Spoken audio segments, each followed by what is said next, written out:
ओम नमः शुद्धेभ्यः। अहिंसा परमो धर्म की आचार्य गुरुवर श्री कुंद कुंद भगवान की, आचार्य गुरुवर श्री ज्ञान सागर मुनि महाराज की, जय परम पूज्य संत श्रवणे आचार्य भगवान विद्यासागर जी महामुनि राज की, समस्त आचार्य संघ की।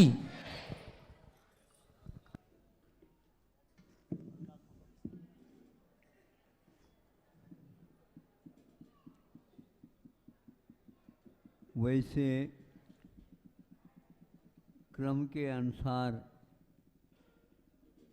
रामायण चल रहा था और 4-5 उसके भाग करके आपके सामने रखा था। आज भी वह रविवार है, किंतु उसके क्रम में कुछ अंतर लाते हैं। कुछ रहस्यपूर्ण और बहुत व्यापक विस्मय को पैदा करने वाले प्रसंग है, अन्यत्र कहीं और भी जनता के साथ उनको रख सकते हैं।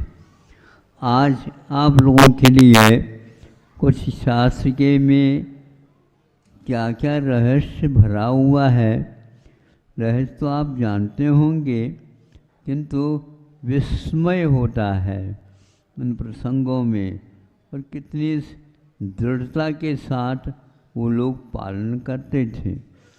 जैसे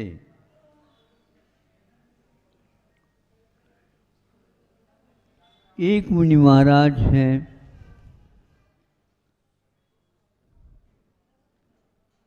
उनके पास साक्षरता कम है, कमज़ोर है, ज़्यादा पढ़े लिखे नहीं है, किंतु मुनि अवस्था को प्राप्त कर चुके हैं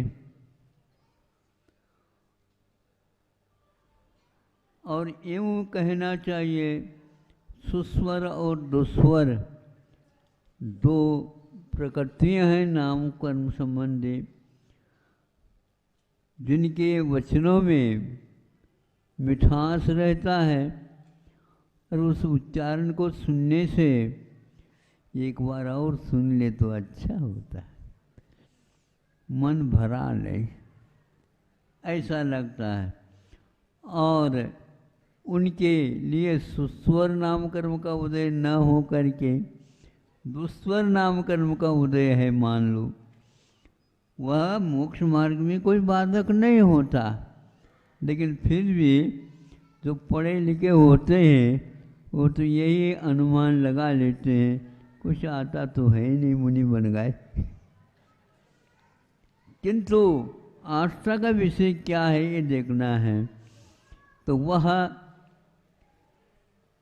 आ गए आहार के लिए। श्रावक बहुत, क्या कहना चाहिए उसको, भक्ति संपन्न था, विवेक संपन्न भी था, शास्त्र के अर्थ को आत्मसात करने वाला था। ऐसे ऐसे विशेष न उसके पास उसके क्षयोपशम के निमित्त उसकी प्रतिभा के कारण हुआ था, और इनके सुनने से उनको कोई भी उसमें फर्क नहीं हुआ, क्योंकि यह आंतरिक साधना का एक प्रतिफल है। हमारे लिए तो वो इसलिए पूज्य है, हमारा तो जीवन हमें ज्ञात है, अच्छा अच्छा ही सब होता है ऐसा नहीं, उसमें और कुछ मिक्सचर भी रहता है। मिक्सचर तो समझते हो, हाँ, मिसळ झालं मिसळ नहीं समझे, काय झालं, मिसळ झालं, ठीक है। तो उस प्रकार का था, वो समझते हुए वह एक प्रकार से उस समय तीर्थंकर प्रकृति का बंध भी कर रहा हो सकता है। कौन? श्रावक। फिर भी वह इनके पास तीर्थंकर प्रकृति का बंध है क्या? नहीं, कुछ नहीं, ज्ञान की अपेक्षा से नहीं, किंतु इनकी चर्या को देखने से इनके पास योग्य जितना ज्ञान आवश्यक है वो पूर्ण पर्याप्त है। अब मान लीजिए उनके पास सम्यक दर्शन है, तो श्रावक के पास क्षायिक सम्यक दर्शन है। कितने 2-3 उपाधियों से बहुत ही ऊंचे उठ गए वो। और श्रावक के पास मान लीजिए क्षायिक सम्यक दर्शन तो है ही, तीर्थंकर प्रकृति का बंध हो ही रहा है, शास्त्र ज्ञान भी अटूट है, आत्मसात किया हुआ है, सभी लोग उसको श्रावक को भी बहुत आदर के साथ देखते हैं।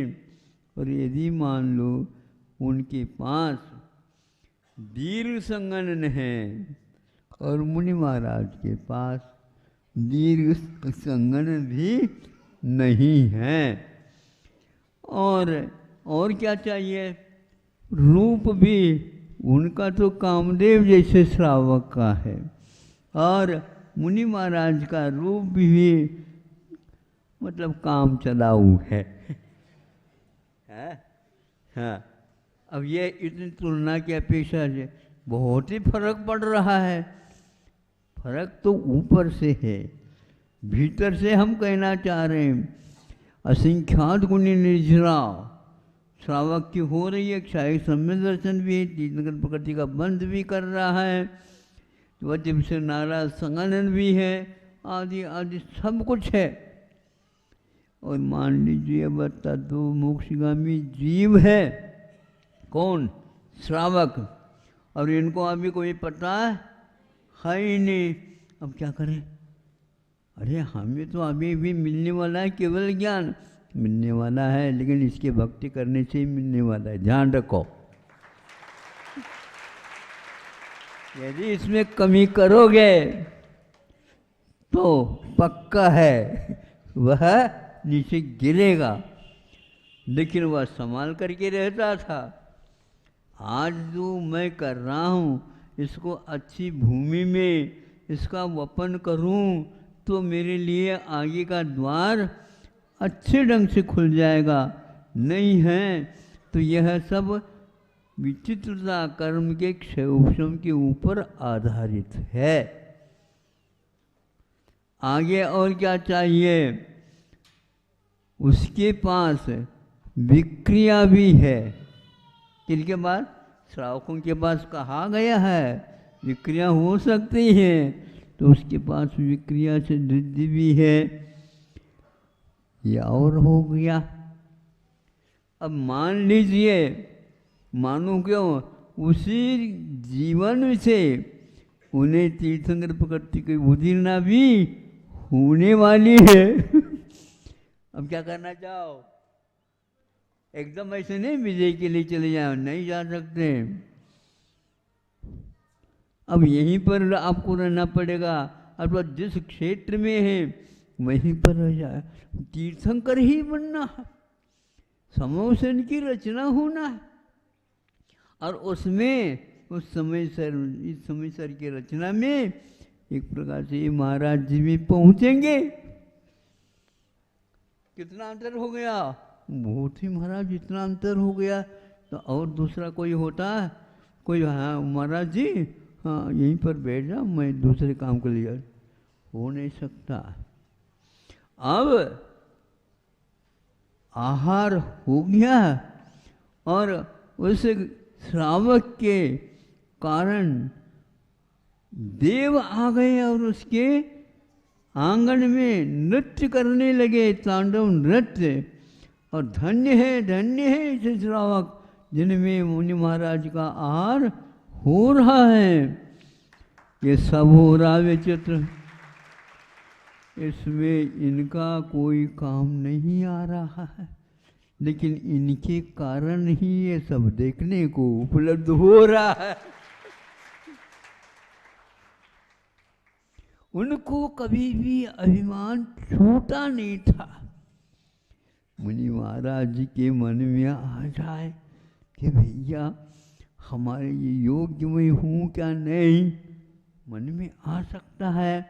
कहीं हमारे निमित्त से इनके चर्या में, प्रतिष्ठा में या भावों में कमी न आ जाए, ऐसा भी मुनि महाराज सोच सकते हैं। इसलिए कि इनका किसी भी प्रकार से विकास ही होता चला जाए, ऐसे भाव उनके मन में रहते हैं। इतना ही नहीं, और भी कई विशेषण हमें याद तात्कालिक नहीं आ रहे हैं। एक बार इस प्रकार का दिया था, उसी को हमने समझा कि आज इनको धनतेरस के दिन इसके संस्कार पड़ जाए और अच्छे श्रावक के योग्यता इनमें आ जाए, सबसे अच्छा है। यह ऐसा जघन्य काल आ गया है, आप अच्छे अच्छे कार्य करना भी चाहें, हो नहीं सकते, क्योंकि उस कार्य के लिए बहुत पुण्य की आवश्यकता होती है। दुनिया में अन्य और भी हम खरीद सकते हैं, इतना विपुल द्रव्य है, किंतु सही मार्ग में उसका उपयोग अत्यंत दुर्लभ है। 1000 के स्थान पर 1,00,000 भी देने वाले व्यक्ति हैं, लेकिन उनका अच्छे कार्य में उपयोग होना बहुत दुर्लभ है। और बिना चाहे, बिना सोचे कहीं भी वह दुर्गति के लिए कारणभूत कार्य कर सकता है। 8 अंगों से युक्त भी है वो श्रावक, वो एक भी बात में कमी नहीं थी। अब आप सोचो, इसके बावजूद उसके मन में तत्संबंधी कोई भी अभिमान नहीं आता, नहीं छूता। आप लोग अपने इन परिणामों के साथ तुलना कर लीजिए, फिर सोचिए कि हमें क्या करना है। ऐसे ऐसे महापुरुष हुए हैं, और महापुरुषों में भी पतिव्रता सतियाँ हुई हैं, जो कि पुरुष भी नहीं है, परतंत्र है, किंतु उन्होंने अनेक अपने पति को भी बहुत ही अच्छे मार्ग पर आरूढ़ कराए। सैनिक को ले लीजिए और राम को लीजिए, नहीं समझे, साथ ही हो गई। कौन साथ जाने की कोई आवश्यकता नहीं थी, आराम कर लेते, और राज में नहीं। इसके लिए यह पर्याय है ही नहीं। यह तो किसी भी प्रकार से कुछ चारा दे दो इसको, बेचारा है, इसलिए इसको दे दो चारा, और उससे अच्छे ढंग से काम निकाल लो। ये श्रावक का कर्तव्य होता है, और मुनि का भी यही कर्तव्य होता है। इसलिए मुनि को भी रखा है, ये भ्रामरी वृत्ति आदि पालन करो, जिसके द्वारा श्रावक किसी भी प्रकार से और गैर मार्ग की ओर न जाए, और उनको अभिमान भी न आए। ऐसे भाव करो, करवाओ, और उसकी अनुमति दे दो, उसकी प्रशंसा करो। अच्छे मार्ग की प्रशंसा के 3-4 शब्द भी बहुत ही दुर्लभ हो गए हैं, और इधर उधर की तो बातें बहुत यूं ही प्रविष्ट होते चले जा रहे हैं। भारत के इतिहास को पढ़ने से ऐसा ज्ञात होता है कि उस समय के श्रावक जन कितने विचार में विशालता उनकी थी, और कितना विवेक रखते थे। आप सोचो कि ऐसे ऐसे स्थान बने हुए हैं जो जिनके यात्रा करने से आज के व्यक्तियों के मन में आता है कि हमने अपने जीवन में किया ही क्या है। फिर भी अभिमान इनको छोड़ता ही नहीं और उनको अभिमान छूटा ही नहीं। कैसा अंतर है ये? बहुत अंतर है। ऐसे व्यक्ति भी हैं जो जब संग्राम होने को था, मतलब स्वतंत्रता को, जब परतंत्रता से स्वतंत्रता की ओर आना था, उस समय जो पाकिस्तान में लाहौर इत्यादि स्थान में जैन लोग रह गए थे, तो वो उनके लिए कहा तुम यहाँ पर निर्वाह नहीं कर पाओगे। हाँ, हम भी समझ रहे हैं, लेकिन हम पहले नहीं जा सकते। तो पहले क्या और किसको ले जाना? नहीं और नहीं, हमारे जो उपास्य बिंब हैं और शास्त्र हैं, उनको जब तक हम व्यवस्थित ढंग से वहाँ तक पहुँचाएंगे नहीं, तब तक हम नहीं जाएंगे। उनका नाम, उनका आज उनकी कॉलोनी भी बनी हुई है, वहाँ पर मैं गया था और देखा है, और वो शास्त्र भी देखा है, उन बिंबों की वंदना भी की है, और उन्होंने इस ढंग से मंदिर बनाया है जयपुर में, और उसमें उन सब बिंबों को व्यवस्थित ढंग से रखा है। तो वहाँ पर जाकर ही देखा तो ये नंबर, और जनवानी भी थी, शास्त्र भंडार था, और हस्तलिखित ग्रंथ और ताड़पत्री उल्लेख सब देखता रह गया। और वो यहाँ पर आने के उपरांत उस जयपुर में एक अलग ही अपना महत्व रखते हैं। लेकिन एक नई चीज़ देखी, उनके यहाँ आयुर्वेद के माध्यम से चिकित्सा होती है, और अच्छे अच्छे वैद्यों को लगा करके औषध का निर्माण स्वयं करते रहते हैं, और उसमें लाइन लगती है पंक्तिबद्ध लोगों की, काहे के लिए? सेवा हेतु। ऐसे सारे सारे औषधों का निर्माण अपने हाथ से, यंत्र से नहीं करते हैं। हाँ, और 2-2 घंटे 3-3 घंटे उनके नंबर लगे हुए हैं, और वह कुछ निकलते हैं, कुछ वहाँ पर आ जाते हैं। ये उनका 3-4 बार किस्तों में ये काम होता रहता है, नंबर ही नहीं आ पाते हैं। कई बार कोशिश करने के उपरांत, क्योंकि उसके लिए मुझे चाहिए, मुझे चाहिए, मुझे चाहिए, और उसका औषध के निर्माण करते समय वो क्या इधर उधर की बातें नहीं करते, नमोकार मंत्र का उच्चारण करते हैं, भक्तामर्जी का पाठ करते हैं, और भावनाओं का चिंतन करते हैं, और कहते हैं यहाँ पर कुछ बोलो नहीं, क्योंकि औषध है, रोग निवारण के लिए कारण है।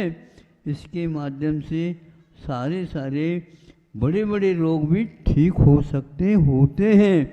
ऐसे निर्माण कर रहे होते हैं, और आप भी हैं, किंतु यहाँ पर वो याद ही नहीं आता, एलोपैथी के माध्यम से चला रहे।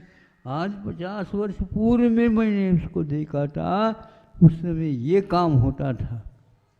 सब लोग शुद्ध भोजन करते हैं, चारों प्रकार के आहार का रात में त्याग करते हैं।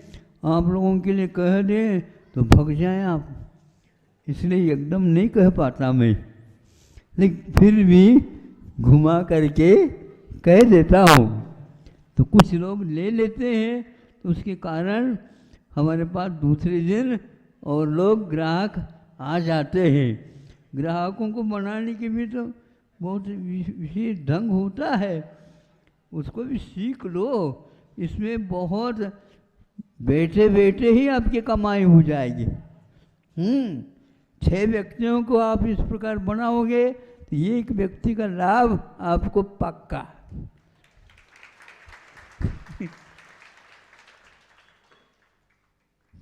छह व्यक्तियों से आपने मान लो उपवास करवाया तो एक उपवास बोलो, तो हम भी इस तरीके से अपने हाँ ये करवाओ। इसमें तो हम लोग आगे नहीं हो पाते, होना चाहिए। तरीका ऐसे है, पहले के लोग दूसरे को करा करके फिर बाद में स्वयं उसका सेवन करते थे। तो ऐसा वहाँ आयुर्वेद को देखा। कम से कम भी जयपुर में उस समय 20 स्थानों में आयुर्वेद का बोलबाला था और वह औषध बनाने की पद्धति थी। जा कर के देखा तो लगा देखो ऐसा, आप यहाँ पर सीधे है इंजेक्शन लगाओ, शल्य चिकित्सा करवाओ, वो करवाओ। यहाँ पर आयुर्वेद का नाम ले ही नहीं सकता।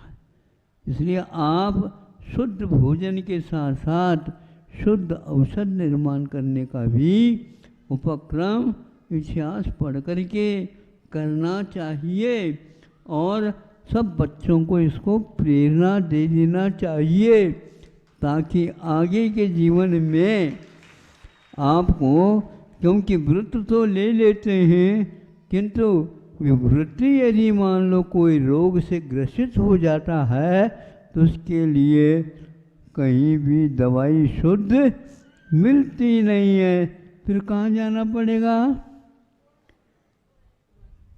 तो पूर्णायु आज खुला है, उससे पहले कहाँ था। इसलिए तो यार मुंबई चले जाओ या दिल्ली चले जाओ या कलकत्ता चले जाओ, मद्रास चले जाओ, नागपुर चले जाओ, महानगरी के अलावा कोई शरण नहीं। और वो सबसे ज़्यादा दाम मांगते हैं। गरीब का क्या होगा हमें बताओ। इसलिए आप लोगों को समझ में आना चाहिए कि आप लोग अपने समूह को बनाओ, जो पैसा रहता है उसको संग्रह करो और उसके माध्यम से ऐसी संस्थाएं खुल जाएं, तो फिर तो आपको इधर उधर जाने की आवश्यकता नहीं पड़ेगी। और अच्छे आप लोग अपने बच्चों को ही इधर उधर विदेश तक पहुंचा रहे हो। अच्छी शिक्षण की व्यवस्था यहाँ पर करके इस प्रकार औषधि चिकित्सा और भी अन्य जो उद्योग हैं अपने तरफ से इतिहास पढ़ करके उसके अनुसार कर लेना चाहिए। बहुत ही अद्भुत भारतीय संस्कृति का विशेष जो कार्यक्रम चलता था, आज उसका एक अंश में भी नहीं है। यह आप लोगों को समझना चाहिए। हमारे पूर्वजों ने इतना काम किया कि हम क्यों नहीं कर पा रहे। हम इतिहास से हट करके विदेश जा करके जो कुछ भी हासिल करते हैं वे अपने काम में नहीं आ सकते। इसलिए जो काम में आ सकता है वही विद्या हासिल करना चाहिए, और जिससे हमारा काम चलता है, उसके बिना भी चलता है, तो उसकी ओर जाना नहीं चाहिए। आज बच्चों को भी ऐसी प्रेरणा दे दो, जहाँ पर वो पढ़ने के लिए जाए आप भेज देते हैं, किंतु वहाँ पर भोजन कैसा होगा। महाराज इनको आशीर्वाद दे दो, विदेश भेज रहे हैं, तो भैया हम तो आशीर्वाद नहीं दे सकते।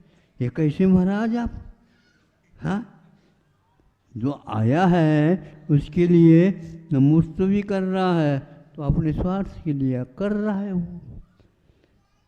महाराज क्या चाहते हैं आप उनसे बताओ। हम बताना चाहते हैं वहाँ पर भोजन क्या करेगा।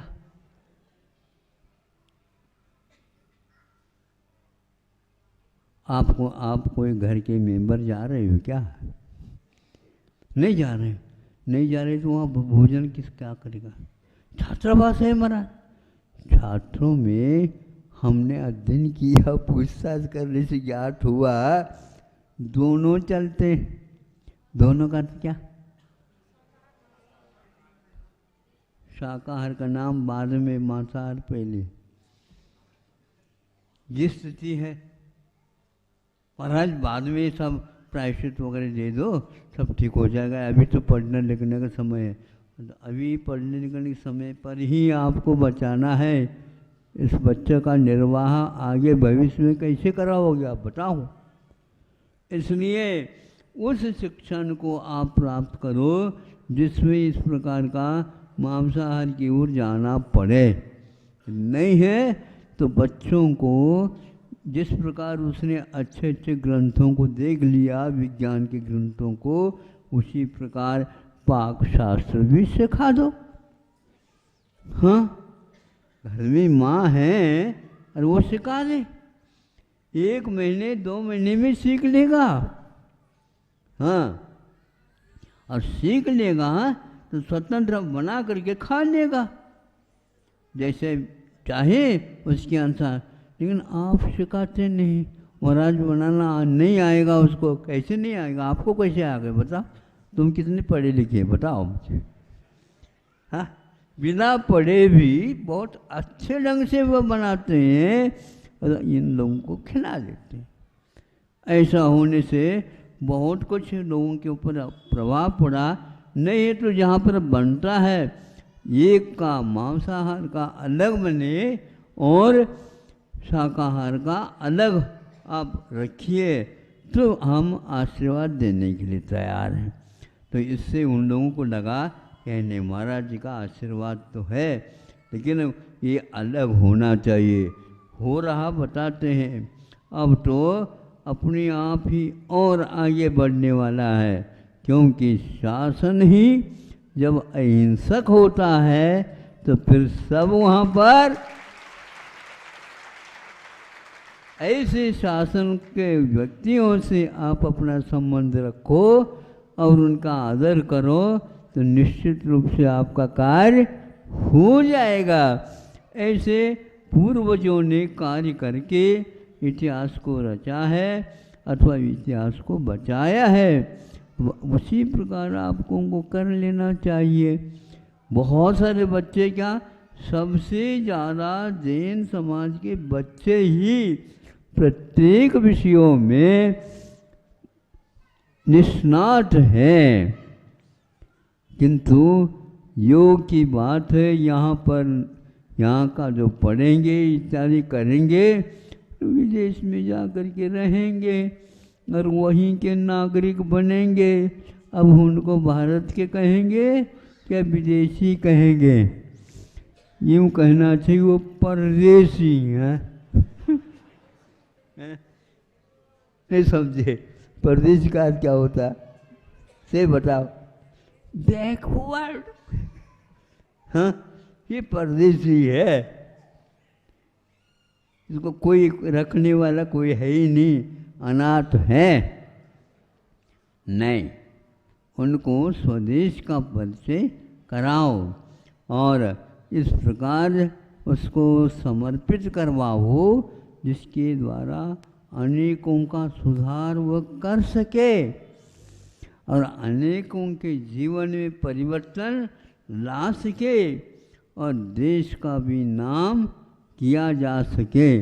आप अपने घर का यदि नाम सुरक्षित रखना चाहते हो तो सबसे ज़्यादा पहले आपको अपने देश का ही संस्कृति को सुरक्षित रखना चाहिए। यदि नहीं रखेंगे तो यहाँ पर आपके अवशेष जो कुछ भी हैं उनकी रक्षा नहीं होने वाली है।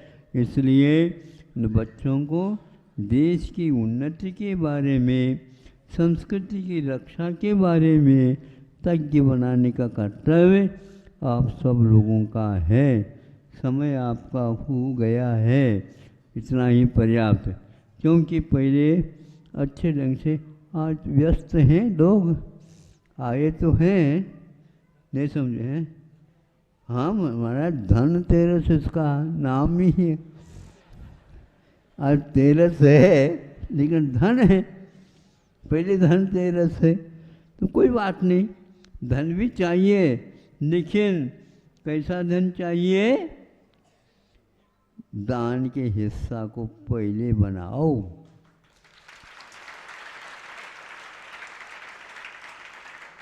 उसके बिना बनेगा नहीं, चंदा चिट्ठी की कोई आवश्यकता नहीं।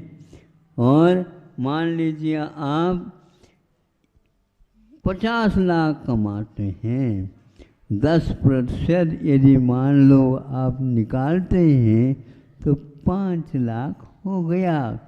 इस प्रकार यदि करेंगे तो आपके लिए शासन कहेगा आप ही हमारे हेतु हैं, आप ही हमारे लिए मालिक हैं, ऐसे कहेंगे।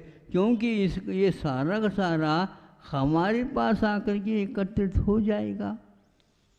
तो इसीलिए इससे बचेंगे तो आपका मोह भी टूट गया। टूट गया क्या नहीं बताओ? हाँ महाराज, 50 लाख तो कमाए, पसीना पसीना हो गया, और 5 लाख देते समय मन कहता है ऐसे ही महाराज कहते हैं, नहीं नहीं, ये 5 आज हो गया तो कल आप कहेंगे नहीं महाराज, प्रतिशत और हम बढ़ाते हैं। और प्रतिशत यदि बढ़ता जाएगा तो शासन के लिए वो सब चला जाएगा। हाँ, किंतु अच्छे शासन की भी आवश्यकता है। तो उन शासक वालों को भी हम कह सकते हैं नहीं, हम इतना दे सकते हैं, इतना दे सकते हैं, लेकिन आपको ऐसा काम करना होगा, बिल्कुल आपका काम होगा। आप जैसे कहेंगे वैसे ही हम करेंगे। तो आज के शासन में बहुत कुछ मार्जिन है, गुंजाइश है कि वे अहिंसक को ही पूर्ण रूप से प्रेरित कर रहे हैं। अहिंसा शासन हुआ है नहीं, यथा राजा तथा प्रजा आपके हाथ में आ जाएंगे। ऐसे आप कार्य करो और सबके लिए सहयोग दो, जिसके द्वारा आगे का जो कोई भी युग आएगा वहाँ इतिहास के लिए अवश्य काम करेगा। और इससे विदेशों में भी आपकी वह गति पहुँच जाएगी और आपका वह विशेष प्रयत्न पुरुषार्थ वहाँ पर भी काम करेगा। आज सभी विश्व का ध्यान इसी ओर है तो भारत, और भारत में भी विशेष रूप से जो शाकाहारी हैं वह निश्चित रूप से आज अपना प्रभाव डाल रहा है और डलेगा। धीरे धीरे आयुर्वेद के योग यहाँ पर आने वाले हैं और उसका प्रभाव बढ़ता जाएगा। तो जो बहुत खर्चीला है और बहुत हिंसक पदार्थों से, वस्तुओं से बना हुआ औषध रहता है, उसके बहुत बुरे परिणाम निकल रहे हैं।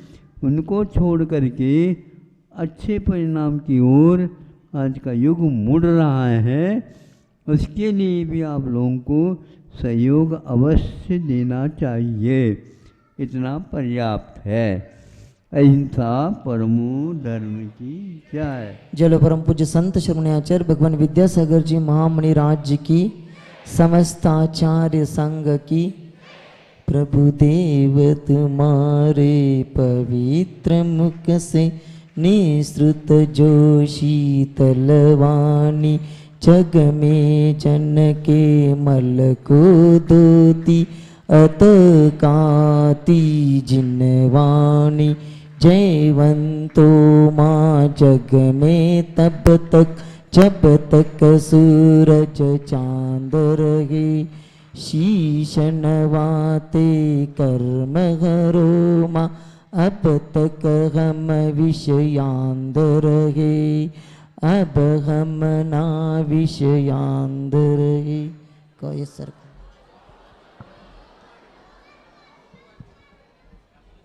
मूक माटी महाकाव्य मूक माटी महाकाव्य